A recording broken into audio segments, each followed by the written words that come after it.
तो पुलिस ने एक भी सबूत नहीं दे पाया जो भड़काऊ भाषण हो या उकसाने वाला भाषण हो, और इसी को आधार मानते हुए कि कहीं भी पूरा इन्वेस्टिगेशन के दौरान पूरा जांच हुआ केस का, लेकिन कहीं भी अभी तक गोल्डन दास पर ऐसा कोई भी वीडियो क्लिप नहीं आ पाया जो ये साबित करता हो कि उसका भाषण उकसाने वाला था, जिसके चलते पब्लिक भड़क गई और वहां पर मारपीट। तो जो दो महत्वपूर्ण केस थे जिनमें गोल्डन दास को जेल में रखा जा रहा था, वो दोनों महत्वपूर्ण केस में मुजफ्फरपुर पारो कांड में और मुजफ्फरपुर के ही ग्रामीणों द्वारा जो करवाया गया था पुलिस के द्वारा, चोरी किया है, तोड़फोड़ किया है, वो दोनों में बेल हो चुका है।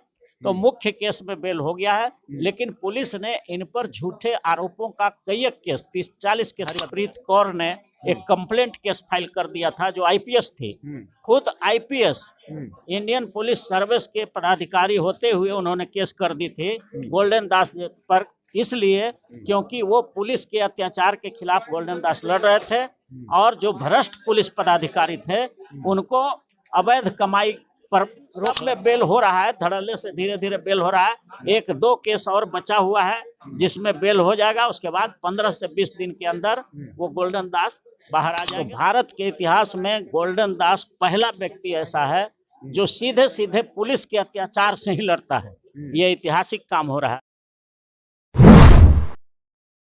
दोस्तों, बिहार के बहुजनों के सबसे मजबूत आवाज बहुजन आर्मी के राष्ट्रीय अध्यक्ष गोल्डन दास मुजफ्फरपुर हत्याकांड में पिछले 5 महीने से अधिक समय हो चुका है वो जेलों में बंद हैं।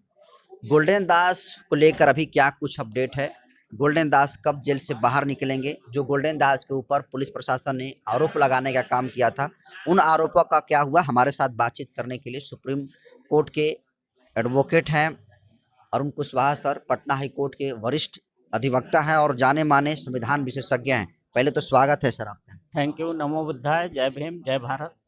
सर, क्या कुछ गोल्डन दास के मामले में अपडेट है? जो आरोप लगा था गोल्डन दास का, उन आरोपों का क्या हुआ?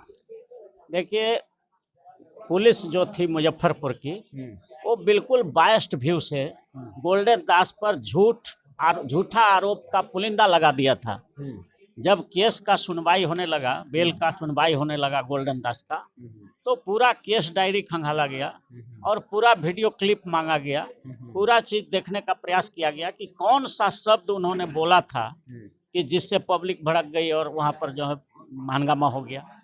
तो पुलिस ने एक भी सबूत नहीं दे पाया जो भड़काऊ भाषण हो या उकसाने वाला भाषण हो, और इसी को आधार मानते हुए कि कहीं भी पूरा इन्वेस्टिगेशन के दौरान पूरा जांच हुआ केस का, लेकिन कहीं भी अभी तक गोल्डन दास पर ऐसा कोई भी वीडियो क्लिप नहीं आ पाया जो ये साबित करता हो कि उसका भाषण उकसाने वाला था, जिसके चलते पब्लिक भड़क गई और वहां पर मारपीट हो गया।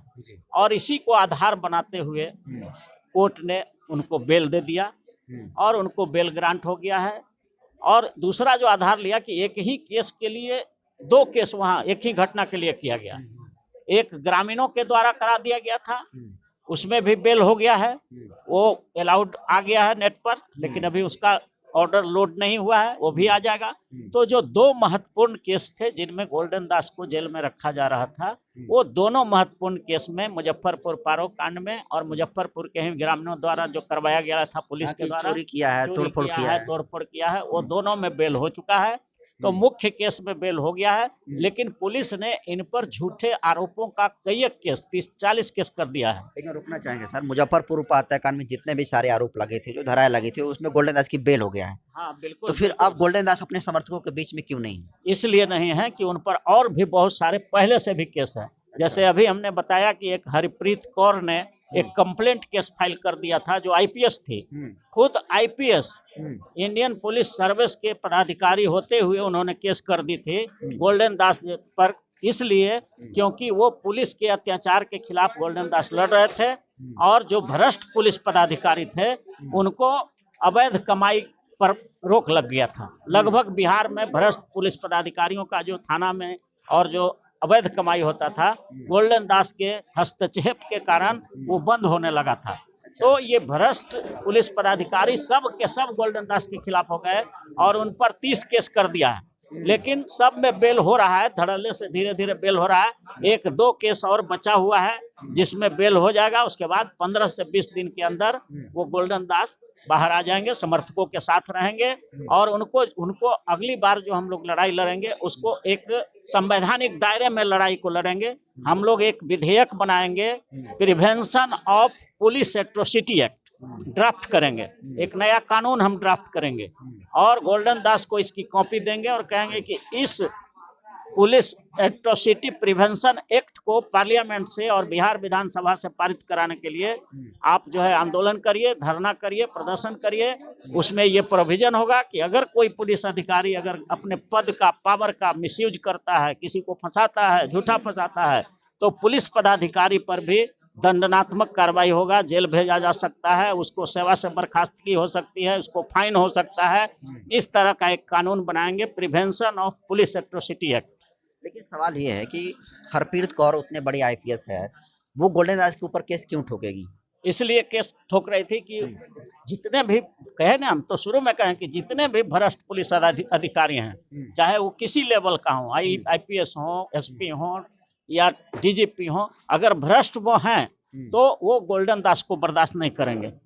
कारण इसका वही है कि गोल्डन दास भ्रष्ट पुलिस पदाधिकारियों के खिलाफ पूरे बिहार में आंदोलन चला रहे थे और जहां कहीं भी भ्रष्टाचार होता था वहां पर वो पुलिस थाना में जाकर के खड़े हो जाते थे और हर तरह के उनके खिलाफ जो है आवाज उठाते थे। इसलिए हरप्रीत कौर ने भी आईपीएस हैं, महिला हैं, इसके बावजूद भी बायस्ड होकर के उन्होंने कंप्लेंट केस गया में फाइल किया है। हालांकि उन्होंने सेक्शन 500 आईपीसी और 67 IT act, information of technology act में किया है, दोनों बेलेबल है, उसमें कोई बहुत परेशानी नहीं है। लेकिन बाकी एक दो और केस है जिसमें बेल हो जाने के बाद वो 15-20 दिन में हम लोग के बीच हो जाएंगे, समर्थकों के बीच रहेंगे। देखिए, अरुण सर ने बड़ी जानकारी दिया है और गोल्डन दास के समर्थकों के लिए बड़ी इन्होंने जानकारी दिया है कि गोल्डन दास 15 से 20 दिन में जेल के बाहर होंगे।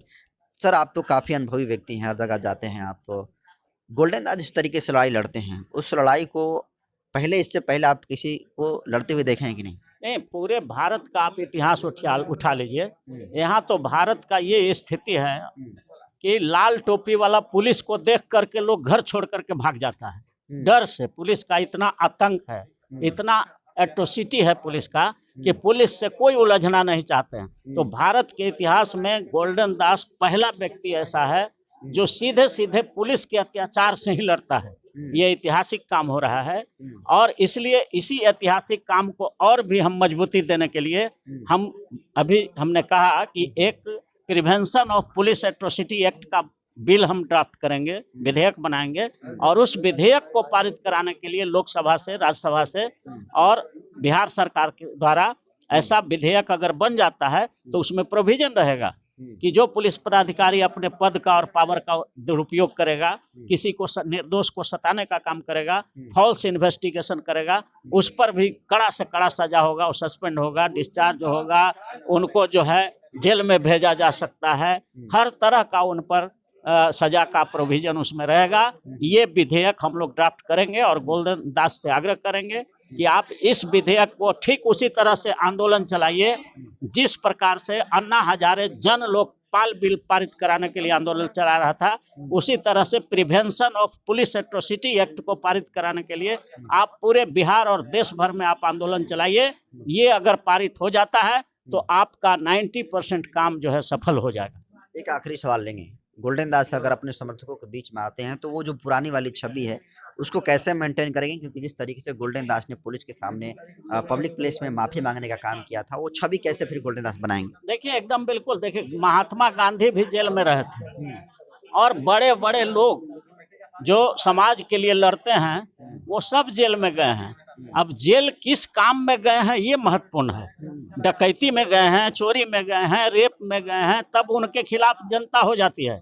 लेकिन वो जनता के लिए लड़ते हुए अगर जेल में गया है, गरीब जनता जो हैव नॉट्स है, शेड्यूल कास्ट है, शेड्यूल ट्राइब है, अति पिछड़ा है, ओबीसी है, माइनॉरिटी है या सवर्ण में भी जो बहुत गरीब है, वैसे गरीबों पर अगर पुलिस कोई अत्याचार कर रही है तो ऐसे अत्याचार के खिलाफ जो व्यक्ति लड़ता है और उसको वही पुलिस, जिस पुलिस के अत्याचार के खिलाफ लड़ रहा है, अगर उसके खिलाफ रस्सा में बांध करके या उसको अपमानित का काम करने का काम करता है, तो ऐसी परिस्थिति में उस व्यक्ति का पब्लिक एक्सेप्टेबिलिटी और बढ़ जाती है। वो पब्लिक में और पॉपुलर हो जाएगा कि हमारे लिए देखो इसको पुलिस तंग कर रही है, क्योंकि ये पुलिस के अत्याचार के खिलाफ लड़ते हैं, तो इसलिए वो निकलेंगे तो और पॉपुलर होकर के निकलेंगे। तो ये जो पुलिस इस तरीके से गोल्डन दास के साथ रवैया किया, उन पर कुछ कार्रवाई होगा कि नहीं सर? एकदम बिल्कुल होगा। उनको निकलने के बाद हम लोग उनसे बातचीत करेंगे, बैठ करके डिसीजन लेंगे। और अभी भी कानून है, ऐसा नहीं है कि पुलिस कुछ भी कर देगा। यहाँ कानून का राज है भारत में, किसी व्यक्ति का राज नहीं है, रूल ऑफ लॉ है। इसलिए अगर पुलिस भी कोई गैर कानूनी काम किए हैं तो उन पर भी सिमिलर एक्शन होगा, और वो हम लोग करेंगे। जो ये फॉल्स इम्प्लीकेशन जो 30-40 को केस किया गया है, वो सब को हम एक जगह अमलगमेट करने के लिए, एक ही जगह सुनवाई करने के लिए एक रीट फाइल होगा। और ऐसा हुआ है बहुत सा केसेस में, वो सब जजमेंट लगाएंगे और एक जगह कराएंगे, ताकि सब केस को एक बार में फॉल्स केसेस को क्वेश कराया जा सके। तो चलिए देखिए, अरुण सर ने बहुत बड़ी जानकारी दिया है गोल्डन दास के समर्थकों के लिए। और अक्सर गोल्डन दास के जितने सारे समर्थक हैं रोजाना जो है पूछते हैं कि गोल्डन दास कब जेल से रिहा होंगे। उस पर पटना हाई कोर्ट के जाने माने अधिवक्ता अरुण कुशवाहा सर ने बहुत बड़ी जानकारी दिया और कहा है कि गोल्डन दास मुजफ्फरपुर में जो तमाम केसेस लगाई गई थी गोल्डन दास के ऊपर, उन तमाम गोल्डन दास के केसों में बेल मिल चुकी है, जमानत उनकी हो चुकी है। और जो और 2-4 केस हैं उनमें भी बेल जो है 10-15 दिन में हो जाएगा, और 15 से 20 दिनों के अंदर के दिन में गोल्डन दास अपने समर्थकों के बीच होंगे। ये बड़ी जानकारी अरुण सर ने दिया है। इसको आप कैसे देखते हैं, कमेंट कर दीजिए। बहुत बहुत धन्यवाद।